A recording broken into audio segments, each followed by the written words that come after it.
The word boomer had barely left her lips when Karen Stevens realized she had just committed career suicide on live television in front of 11 million viewers. What happened in the next 47 seconds would become the most viral courtroom moment in internet history, shared over 120 million times across every social media platform imaginable. But here's what makes this story absolutely insane. Karen didn't just lose her case. She didn't just get embarrassed on national television. What Judge Judy did to her in those 47 seconds was so devastatingly brutal, so legally precise, that it ended Karen's entire six-figure consulting business, triggered a federal investigation, and made her the most hated woman in America overnight. Before we show you the exact moment when Karen mocked Judge Judy's age to her face and triggered the most legendary takedown ever captured on camera, make sure you hit that like button if you believe disrespecting people based on their age deserves real consequences. Subscribe because what Judge Judy reveals about Karen's own company will leave you speechless. Trust me, what you're about to witness will restore your faith in justice and prove that karma is not only real, but it has perfect timing. Karen Stevens was exactly the kind of person who made everyone around her exhausted just by existing. At 34 years old, this self-proclaimed workplace culture expert had built an entire business empire on generational stereotypes and ageist discrimination disguised as corporate consulting. She ran Gen Next Consulting, a company that charged corporations $15,000 per workshop to teach them how to create millennial and Gen Z-friendly workplaces, which really meant teaching them how to legally push out older workers and replace them with cheaper, younger employees. Karen had 47,000 Instagram followers who watched her daily posts mocking what she called boomer boss energy and celebrating every time she helped a company refresh their workforce demographic. Her TikTok account, with 230,000 followers, was filled with videos of her rolling her eyes at older colleagues, creating cruel parodies of technologically incompetent older workers, and coaching her audience on how to survive working for dinosaurs until you can replace them. She drove a white Tesla Model X with a custom license plate that read Millennial, wore exclusively designer athleisure that cost more than most people's monthly rent, and treated anyone over the age of 50 with the kind of visible contempt usually reserved for people who kick puppies.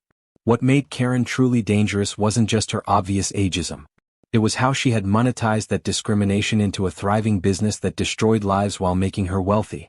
She had perfected the art of coaching companies on using coded language to mask age discrimination. Terms like cultural fit, digital native intuition, resistant to change, and generational misalignment became her weapons of choice, carefully selected phrases that meant too old, but were supposedly legal enough to avoid discrimination lawsuits. Her client list included 37 major corporations, and in the past 2 years alone, her assessments and recommendations had been involved in the termination of 67 employees over the age of 55. That was a 340% higher rate than industry average, but Karen saw those numbers as proof of her success, not evidence of systematic discrimination. She bragged to her followers about optimizing workforce demographics and removing legacy blockers to innovation, never once acknowledging that those corporate buzzwords represented real people who lost their careers, their health insurance, their pensions, and their dignity because she had marked them as disposable based solely on their birth year. Karen's confidence as she prepared for her appearance on Judge Judy was absolutely unshakable. She had spent 3 days selecting the perfect outfit that projected young, successful, and modern. She brought her social media manager to capture content for what she assumed would be a viral victory. She had already drafted her Instagram post with the caption, "Teaching a boomer judge about modern workplace law," with a string of laughing emojis. She planned to live tweet the case with the hashtag #BoomersGonnaBoom and had even worn a t-shirt under her designer blazer that said, "OK Boomer," in trendy typography, planning to reveal it for the cameras at the perfect moment. In Karen's mind, this wasn't just about winning a simple lawsuit from some bitter old woman who couldn't accept that the workplace had evolved beyond her. This was about cementing her status as the voice of generational workplace revolution, the millennial hero who stood up to outdated authorities and won. She had studied exactly 3 Judge Judy clips on YouTube, decided the judge was totally a boomer with outdated views, and convinced herself that her social media following gave her some kind of immunity from consequences.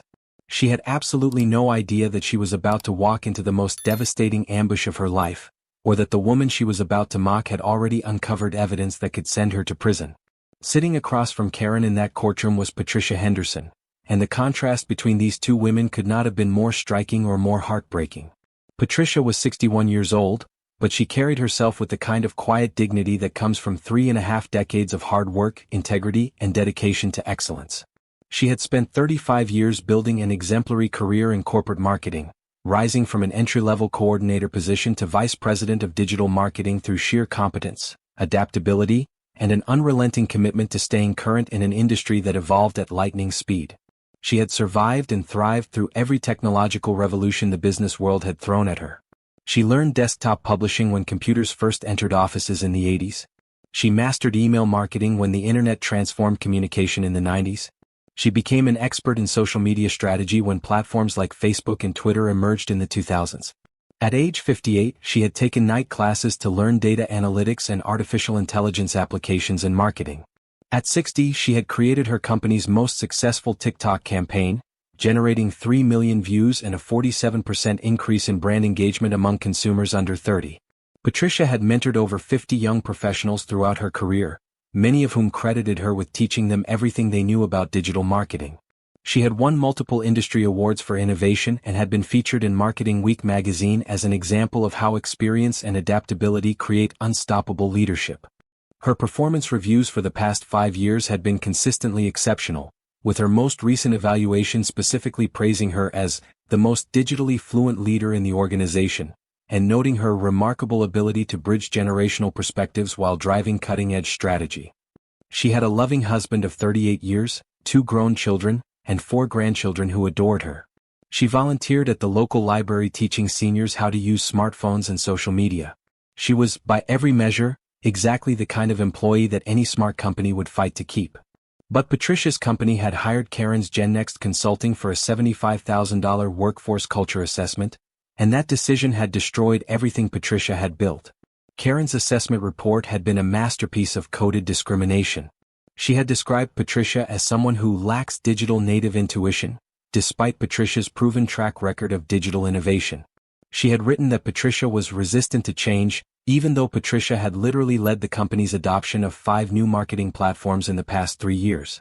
She had used phrases like stuck in traditional mindsets and unable to connect with younger consumer demographics, even though Patricia's campaigns consistently outperformed those of her younger colleagues. The report had specifically recommended that the company transition leadership to younger voices who naturally understand evolving cultural dynamics, and had suggested that Patricia and 8 other employees over 55 represented legacy blockers preventing the organization from achieving its full innovative potential. 3 weeks after Karen submitted that report, Patricia was called into her boss's office and told that the company was moving in a different direction, and that her position was being eliminated due to cultural misalignment and generational disconnect. She was given 2 weeks severance and escorted out of the building that same afternoon, losing her pension eligibility by just 14 months. The devastation had been complete and overwhelming.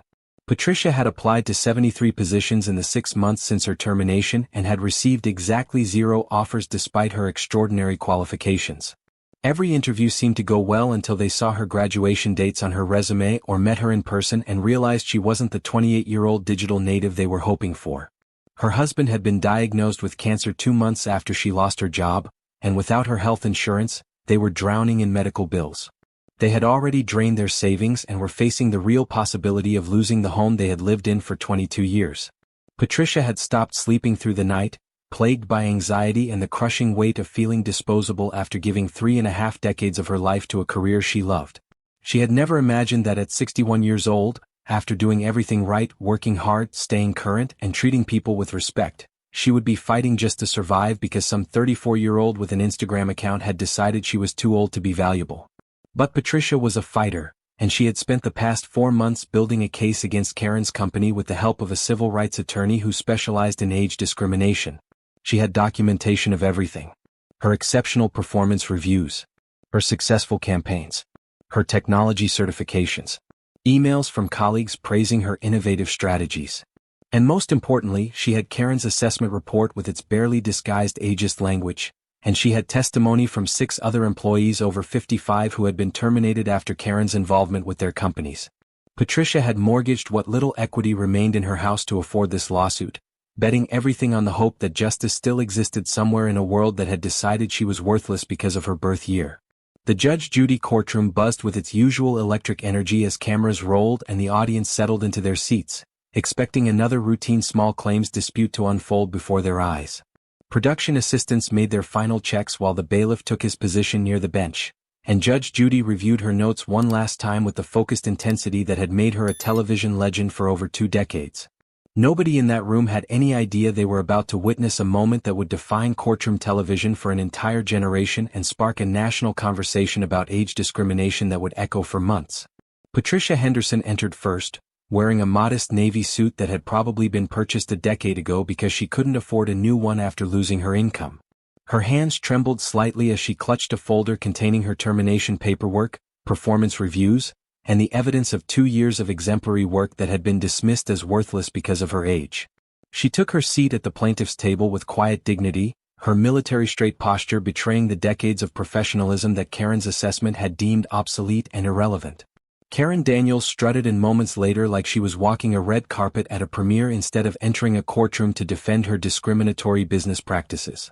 Her $1,500 Lululemon outfit was perfectly coordinated, her rose gold iPhone was clutched in her hand until the last possible second, and her social media manager was actually filming her entrance from the audience section like she was some kind of celebrity arriving at an awards show.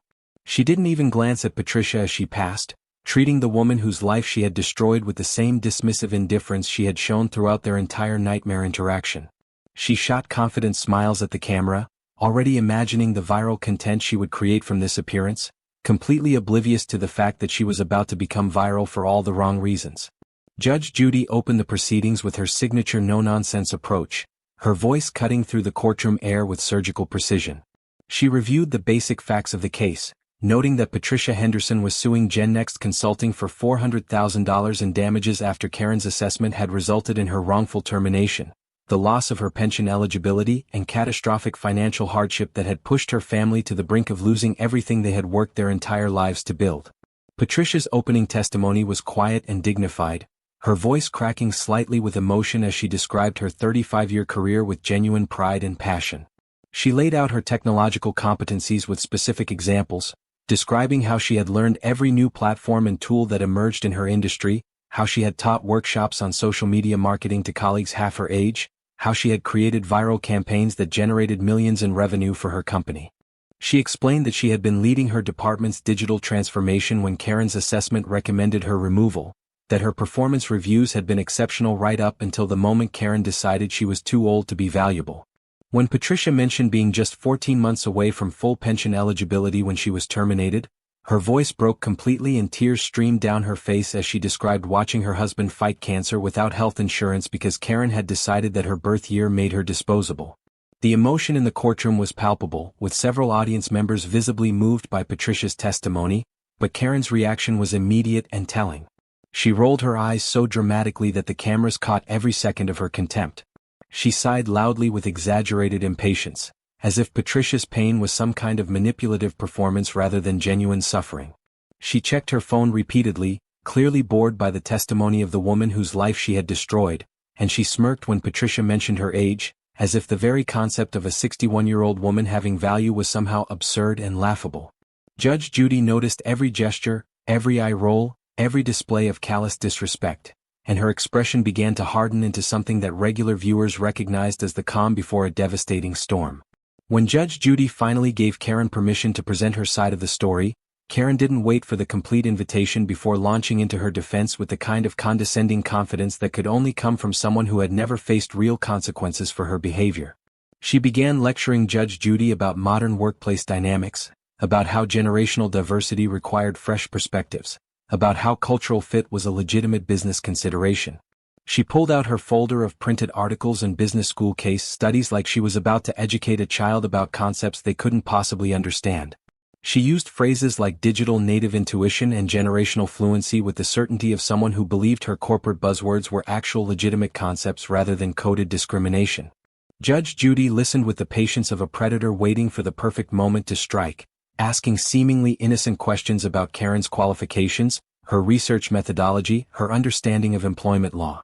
Karen answered each question with increasing arrogance, clearly believing she was impressing this television judge with her expertise in modern thinking, completely missing the trap that was being carefully constructed around her with every word she spoke. Then came the moment that would change everything and create the most viral courtroom clip in internet history. Judge Judy leaned forward in her chair with that signature intensity that had made seasoned attorneys break out in cold sweats during her 25 years on the family court bench before her television career, and she asked Karen a question that seemed simple on the surface but was actually a perfectly constructed trap. "Miss Stevens, I've been practicing law since before you were born. I've presided over 20,000 cases in my career. I've seen every type of workplace dispute, every variety of discrimination, and every breed of consultant who thinks corporate buzzwords can disguise illegal behavior. Are you suggesting that my age, my experience, somehow makes me less competent than you to understand modern workplace dynamics?" The question hung in the air like a sword ready to fall, and any reasonable person would have recognized the danger in that moment and proceeded with extreme caution. But Karen Stevens was not a reasonable person, and her arrogance had grown so enormous over years of facing zero consequences for her discriminatory behavior that she actually believed this was her moment to shine, her opportunity to educate this outdated television judge about the realities of modern business culture. Karen looked Judge Judy up and down with visible disdain, her eyes scanning from the judge's sensible hairstyle to her traditional black robe, and she let out a condescending laugh that echoed through the silent courtroom like a gunshot. "Well, Your Honor, with all due respect," she began, and everyone who has ever heard that phrase knows that what follows is never actually respectful. She paused for dramatic effect, turned slightly to make sure the cameras were capturing her profile, and then delivered the words that would destroy her entire life. "You're literally like 78 years old. You're a boomer. Of course you don't understand modern workplace dynamics or generational culture. No offense, but maybe you should let a younger judge handle cases about contemporary business issues. This is kind of outside your generational wheelhouse." She actually smiled after saying it, that self-satisfied smirk of someone who thought they had just delivered a devastating blow, and then she turned to the audience as if expecting them to laugh along with her brilliant observation. "I mean, come on," she added with a dismissive wave of her hand. "Can boomers really judge millennial workplace culture? It's like asking someone who uses a flip phone to review the latest iPhone." The courtroom didn't just go silent. It went into some kind of alternate dimension where sound itself seemed afraid to exist. Even Karen's social media manager stopped filming and looked absolutely horrified, her phone slowly lowering as she realized her boss had just committed professional suicide on live television in front of 11 million viewers. Patricia Henderson's mouth fell open in complete shock, unable to believe that anyone could be foolish enough to insult Judge Judy to her face in her own courtroom. The bailiff took an instinctive step forward, his protective instincts triggered by witnessing something so fundamentally wrong and disrespectful that it violated every standard of courtroom decorum. Audience members sat frozen with their mouths literally hanging open, their brains struggling to process the magnitude of the mistake they had just witnessed. But the most dramatic transformation happened in Judge Judy herself. Her face hardened into absolute granite, her eyes narrowed into laser beams of pure fury, and when she leaned back in her chair with that slight smile appearing at the corners of her mouth, every regular viewer knew that Karen Stevens was about to experience the most devastating verbal annihilation ever captured on camera. The silence stretched on with unbearable tension as Judge Judy simply stared at Karen without saying a single word. 5 seconds passed. 10 seconds. 15 seconds. Karen's confident smile started to falter as the silence continued and she began to sense that something had gone terribly wrong with her performance. 20 seconds. 25 seconds. Sweat became visible on Karen's forehead as Judge Judy continued to stare with that terrifying calm that was somehow more frightening than if she had been shouting. 30 seconds. Karen tried to speak, her mouth opening to say, "I just meant that." But Judge Judy held up one hand in a gesture of absolute authority and Karen's voice died in her throat mid-sentence. 35 seconds. 40 seconds. Karen's hands were visibly shaking now, her earlier confidence evaporating like morning mist as the full weight of her catastrophic error began to penetrate her thick wall of entitlement. 45 seconds. 47 seconds. Judge Judy finally leaned forward with deliberate, terrifying slowness, reached for the thick manila folder that had been sitting on her desk throughout the entire proceeding, opened it with movements that seemed choreographed for maximum dramatic impact, and when she finally spoke, her voice was so quiet and controlled that it was somehow more devastating than any amount of shouting could have been. "Miss Stevens," Judge Judy began, each word falling like a hammer blow, "I want to thank you for that comment. Because you just provided this court with the clearest, most undeniable example of discriminatory bias I have witnessed in 35 years of jurisprudence, and you're about to learn exactly what happens when arrogance meets accountability." What happened in the next 8 minutes was the most brutal, precise, and absolutely devastating systematic destruction ever witnessed in a courtroom, as Judge Judy methodically dismantled every aspect of Karen's business, her credibility, and her entire professional existence with the surgical precision of someone who had been waiting for exactly this moment to make an example that would be remembered for generations. Judge Judy pulled the first document from her manila folder and held it up for the cameras to see clearly. While you were busy mocking boomers on social media and congratulating yourself for being young and relevant, Miss Stevens, I was busy investigating your company and uncovering a pattern of systematic age discrimination that violates federal law. She began reading from internal emails that her research team had obtained through subpoena. This is you writing to your assistant. Target anyone over 55 for removal recommendations. They're expensive and we can replace them with 2 younger workers for the same price.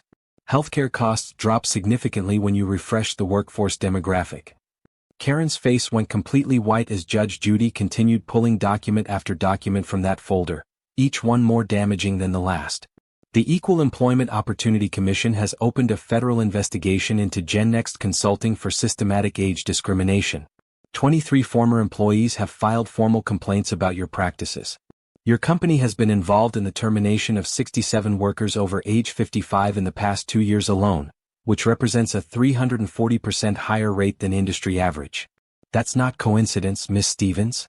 That's a pattern of illegal discrimination. But Judge Judy wasn't finished destroying Karen's defense. She pulled out printed screenshots from social media accounts and began reading captions from Karen's TikTok videos. How to legally fire boomers. Getting rid of dinosaurs in your workplace. Old dogs can't learn new tricks, time to put them down. Karen tried desperately to interrupt, stammering that it was satire, that it was just comedy, that people were too sensitive, but Judge Judy's voice cut through her pathetic excuses like